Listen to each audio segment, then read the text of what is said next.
दोस्तों, यहाँ एक जीजा साली की कहानी सुनाई गई है, जिसे सुनकर आप सभी को बहुत मज़ा आने वाला है और एक एहसास जो कहीं न कहीं किसी न किसी के दिल में ज़िंदा रहता है, वह भी उभरने वाला है। तो चलिए सुनते हैं आज की यह कहानी। राजीव की शादी को 2 साल हो चुके थे। उसकी पत्नी, नेहा, उसे बहुत प्यार करती थी, लेकिन उसकी छोटी बहन साक्षी से उसकी नोक-झोंक चलती रहती थी। साक्षी बहुत चंचल और नटखट थी और हमेशा राजीव को छेड़ने में लगी रहती। वह कभी उसकी चाय में नमक डाल देती, तो कभी उसका फोन छुपा देती। एक दिन नेहा को कुछ दिनों के लिए मायके जाना पड़ा। घर में सिर्फ राजीव और साक्षी रह गए। साक्षी अब पूरी तरह से आजाद थी और उसने ठान लिया कि जीजू को खूब परेशान करना है। रात का खेल। रात के समय जब राजीव अपने कमरे में किताब पढ़ रहा था, साक्षी धीरे से आई और बिजली बंद कर दी। पूरा कमरा अंधेरे में डूब गया। अरे, लाइट कैसे चली गई? राजीव ने कहा। जीजू, लगता है भूत आ गया। साक्षी ने हंसते हुए कहा। बहाने मत बना, जल्दी लाइट चालू कर। राजीव ने झुंझलाते हुए कहा। पहले मेरी शर्त मानो। क्या? मुझे आइसक्रीम खिलाने ले चलो। राजीव ने मुंह बनाया, लेकिन फिर तैयार हो गया। दोनों रात में आइसक्रीम खाने निकले। रास्ते में ठंडी हवा चल रही थी और साक्षी ने झट से राजीव की बाजू पकड़ ली। क्या हुआ? थोड़ी ठंड लग रही है। राजीव ने अपने जैकेट का एक हिस्सा उसके कंधे पर डाल दिया। साक्षी ने हल्की मुस्कान दी, कभी मजाक, कभी एहसास। धीरे धीरे साक्षी को महसूस हुआ कि वह अपने जीजा के साथ कुछ ज्यादा ही समय बिता रही है। एक रात जब वह चुपचाप चांद को देख रही थी, राजीव ने पूछा, क्या हुआ? आज इतनी चुप क्यों हो? कुछ नहीं, बस सोच रही थी कि कुछ रिश्ते कितने अजीब होते हैं। राजीव ने उसे देखा और हल्के से मुस्कुरा दिया। जीजू, क्या कभी किसी ने तुम्हें बताया कि तुम बहुत अच्छे इंसान हो? तुमने आज पहली बार तारीफ की है। सब ठीक तो है? साक्षी हंस पड़ी, लेकिन उसकी आंखों में एक अनकही भावनाएं थीं। कुछ दिनों बाद नेहा वापस आ गई। घर फिर से वैसे ही हंसी ठिठोली से भर गया। लेकिन साक्षी और राजीव के बीच अब एक अनकहा एहसास था, एक ऐसा जज्बात जिसे शब्दों में कह पाना मुश्किल था। जीजा साली का शरारती रिश्ता। साक्षी अपनी दीदी नेहा के घर आई हुई थी। हर बार की तरह इस बार भी उसने ठान लिया था कि अपने जीजू राजीव को खूब परेशान करेगी। लेकिन उसे नहीं पता था कि इस बार उसका जीजू भी पूरा प्लान बनाकर बैठा। शुरुआत की शरारतुन रात का समय था। नेहा किचन में खाना बना रही थी और साक्षी मोबाइल पर इंस्टाग्राम स्क्रॉल कर रही थी।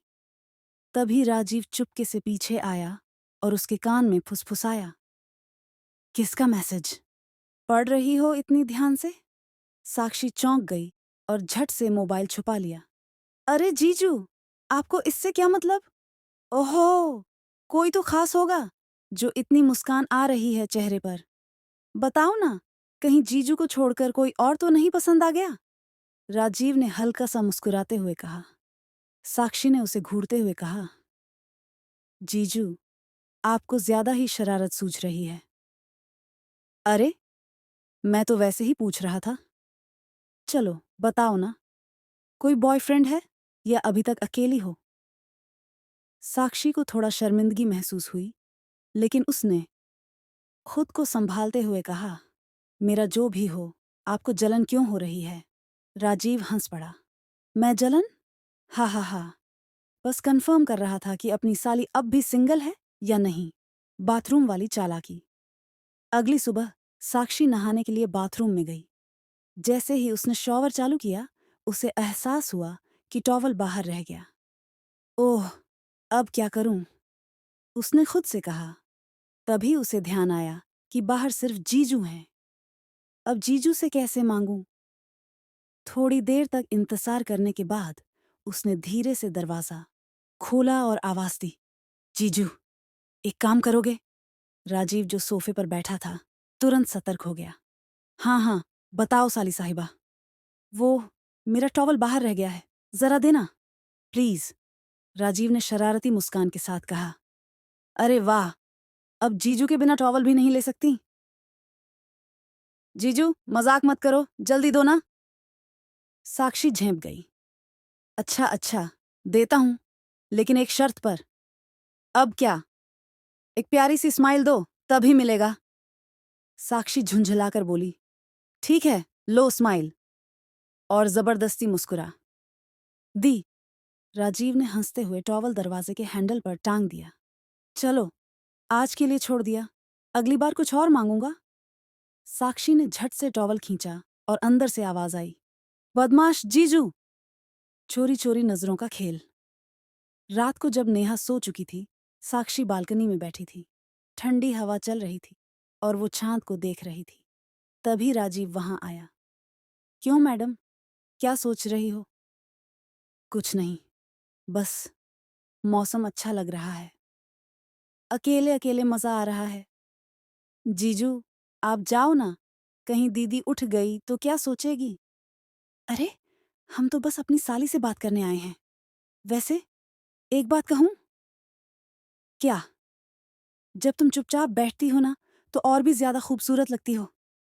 साक्षी का दिल तेजी से धड़कने लगा। उसने खुद को संभालते हुए कहा। जीजू, आप बहुत फ्लर्टी हो रहे हो। सिर्फ तुम्हारे लिए, साली साहिबा। साक्षी हल्के से मुस्कुराई और नजरें झुका ली। शायद ये सिर्फ मजाक था, या शायद कोई अनकहा एहसास। जो भी था, वो दोनों इसे खुलकर कबूल नहीं कर सकते थे। लेकिन नजरों की शरारतें जारी रहीं। साक्षी और राजीव के बीच अब पहले से। राजीव ने शरारती मुस्कान दी।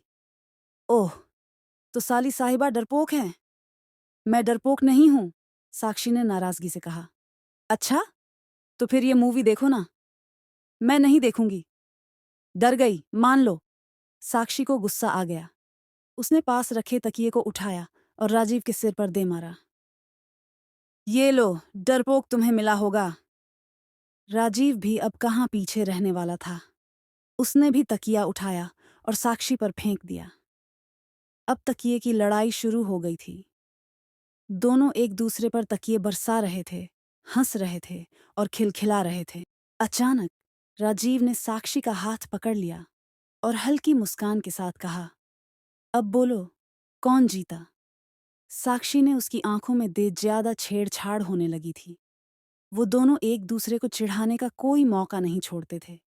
लेकिन इस खेल में कब उनकी नजरों के बीच एक अजीब सा आकर्षण आ गया, उन्हें खुद भी पता नहीं चला। तकिए की लड़ाई। रात का समय था। नेहा अपने कमरे में सो चुकी थी और राजीव लिविंग रूम में बैठा था। साक्षी किचन से दूध का गिलास लेकर आई और टीवी के सामने बैठ गई। जीजू, आप क्या देख रहे हो? कोई हॉरर मूवी है, तुम देखोगी? नहीं नहीं, मुझे भूतों से डर लगता है। खा। कुछ देर तक दोनों बस एक दूसरे को देखते रहे। फिर साक्षी ने झट से अपना हाथ छुड़ाया और उठकर भाग गई। आज तो तुम जीत गए, लेकिन कल देख लेना। छुपा छुपी का खेल। अगले दिन दोपहर में नेहा बाजार चली गई थी। राजीव ने सोचा कि आज साक्षी को थोड़ा और छेड़ा जाए। वो चुपके से उसके कमरे में गया और उसका मोबाइल उठा लिया। फिर उसने व्हाट्सएप खोल कर देखा। ओहो, इतने सारे मैसेज! लगता है किसी का बॉयफ्रेंड है। तभी पीछे से साक्षी आ गई। जीजू, मेरा फोन क्यों छेड़ रहे हो? बस देख रहा था कि किससे इतनी बातें कर रही हो। आपको इससे क्या मतलब? मतलब तो है, आखिर मैं तुम्हारा जीजू हूं। साक्षी ने गुस्से में उसके हाथ से फोन छीन लिया और कहा, आप बहुत बदमाश हो। हाँ, लेकिन सिर्फ तुम्हारे लिए, राजीव ने शरारती अंदाज में कहा। साक्षी का चेहरा थोड़ा लाल हो गया, लेकिन उसने कोई जवाब नहीं दिया। जब बारिश ने बढ़ाई नजदीकियां, शाम को अचानक तेज बारिश शुरू हो गई। नेहा अभी तक वापस नहीं आई थी। साक्षी बालकनी में खड़ी थी।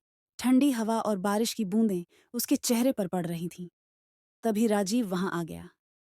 मजा आ रहा है? बहुत। बारिश मुझे बहुत पसंद है। फिर भीगने का मन नहीं कर रहा? नहीं जीजू, अगर भीग गई तो बीमार पड़ जाऊंगी। राजीव ने एक कदम आगे बढ़ाया और हल्के से कहा, कभी कभी बीमार पड़ना भी अच्छा होता है, किसी का ख्याल पाने के लिए। साक्षी ने उसकी ओर देखा और फिर धीरे से कहा, अगर मैं बीमार पड़ी तो क्या आप मेरा ख्याल रखेंगे? राजीव मुस्कुराया और हल्की आवाज में बोला, हमेशा। कुछ पल के लिए दोनों के बीच बस खामोशी थी। बारिश तेज हो गई थी और उनके बीच का रिश्ता भी एक नई दिशा में बढ़ रहा था। बारिश की बूंदें तेज हो चुकी थीं और साक्षी बालकनी में खड़ी हर एक बूंद को महसूस कर रही थी। उसके गीले बाल उसकी कोमल गर्दन से चिपक रहे थे और उसकी आंखों में एक अजीब सी चमक थी। राजीव की नजरें उस पर टिक गईं। अगर मैं बीमार पड़ी तो क्या आप मेरा ख्याल रखेंगे? राजीव हल्के से मुस्कुराया और धीरे से बोला, हमेशा। साक्षी का दिल जोर जोर से धड़कने लगा। उसने नजरें झुका लीं, लेकिन उसके गालों की हल्की लाली उसकी भावनाओं को बयां कर रही थी। अचानक बिजली चली गई। बारिश के साथ ही तेज हवा चलने लगी और अचानक पूरे घर की बिजली चली गई। अंधेरा होते ही साक्षी डर गई और तुरंत राजीव की तरफ मुड़ गई।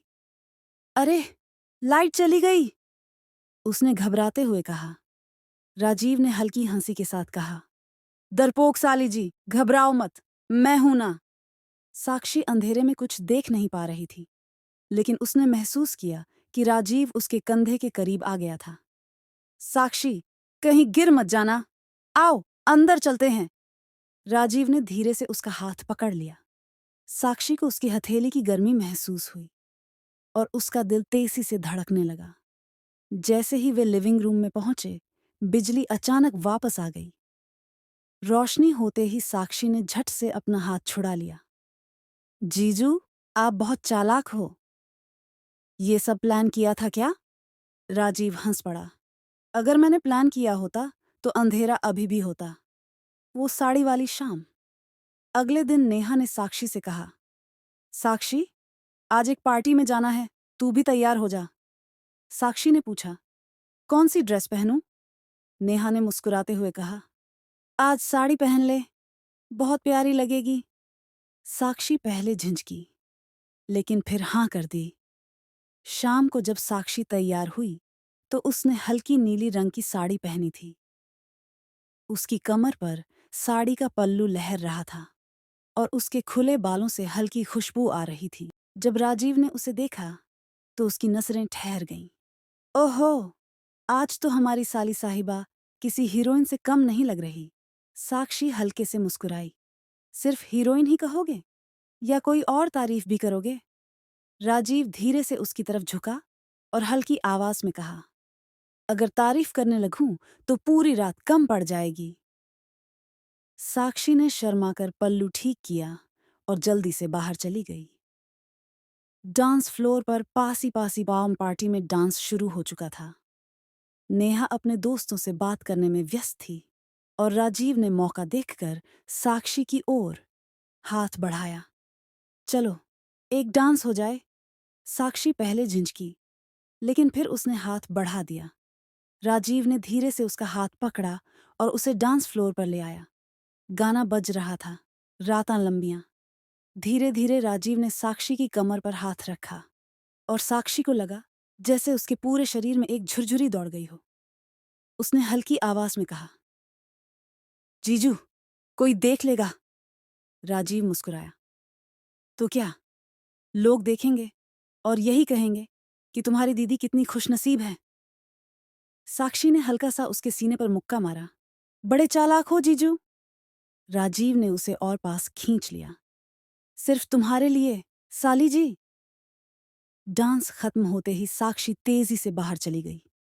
उसकी धड़कनें तेज हो चुकी थीं और वो खुद को काबू में करने की कोशिश कर रही थी। दिल के करीब, लेकिन रात को जब सब सो चुके थे, साक्षी बालकनी में खड़ी थी।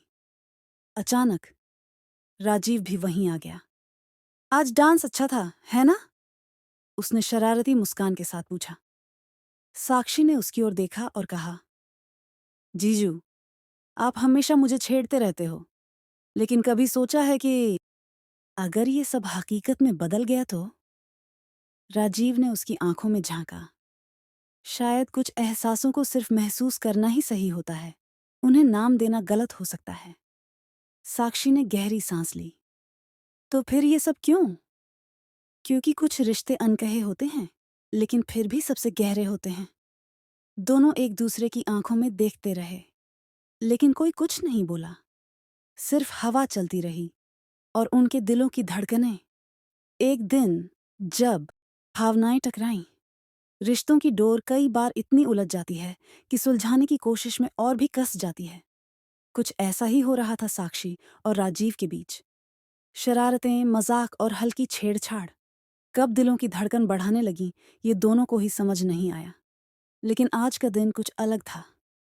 वो शाम जब नजरें टकराईं। शाम का समय था। नेहा घर पर नहीं थी। वह अपनी सहेली की सालगिरह में गई थी। घर में सिर्फ साक्षी और राजीव थे। साक्षी अपने कमरे में बैठी किताब पढ़ रही थी, लेकिन ध्यान कहीं और था। राजीव बाहर लॉन में बैठा था, लेकिन उसका मन भी बेचैन था। कुछ दिनों से साक्षी उससे कतराने लगी थी। बात करते करते अचानक चुप हो जाती, नजरों से बचने लगी थी। आखिरकार वह उठा और सीधे साक्षी के कमरे में चला गया। क्या हुआ साली जी? अब तो हमारी मजाकिया बातें भी पसंद नहीं आती? राजीव ने हंसते हुए कहा। साक्षी ने किताब से नजरें हटाए बिना जवाब दिया। ऐसी कोई बात नहीं जीजू, बस कुछ सोच रही थी। अच्छा, तो बताइए, कौन सी गहरी सोच में डूबी हैं हमारी साली साहिबा? साक्षी ने किताब बंद कर दी और सीधा उसकी आंखों में देखा। जीजू, एक सवाल पूछूं? बिल्कुल, पूछो। अगर मैं आपकी बीवी की बहन नहीं होती, तो क्या तब भी आप मुझसे ऐसे ही बात करते? राजीव इस सवाल के लिए तैयार नहीं था। वह कुछ पल के लिए चुप हो गया। साक्षी उसकी आंखों में जवाब ढूंढ रही थी, लेकिन राजीव खुद उलझन में था। पता नहीं साक्षी, कुछ चीजें सिर्फ इसीलिए होती हैं क्योंकि वो होनी चाहिए। शायद हमारा रिश्ता ऐसा ही था, नटखट, मजाकिया, लेकिन इससे ज्यादा कुछ नहीं। और अगर इससे ज्यादा हो जाता तो? साक्षी ने धीरे से। कमरे में एक अजीब सी खामोशी छा गई। बारिश फिर से शुरू हो चुकी थी और खिड़की से हल्की ठंडी हवा आ रही थी। राजीव ने एक लंबी सांस ली और कहा, तो शायद बहुत कुछ टूट जाता। साक्षी, कुछ दीवारें सिर्फ इसलिए बनाई जाती हैं ताकि लोग सुरक्षित रहें। साक्षी ने हल्का सा मुस्कुरा दिया, लेकिन उसकी आंखों में नमी थी। शायद आप सही कह रहे हैं जीजू। कुछ एहसासों को बस महसूस करना चाहिए, उन्हें नाम देने की जरूरत नहीं होती। राजीव ने हल्के से उसका हाथ थामा। एक आखिरी बार, हमेशा खुश रहना साली जी। साक्षी ने अपना हाथ धीरे से छुड़ाया और खिड़की से बाहर देखने लगी। बारिश की बूंदें तेजी से गिर रही थीं, जैसे किसी अनकही कहानी को बहा ले जाने की कोशिश कर रही हों।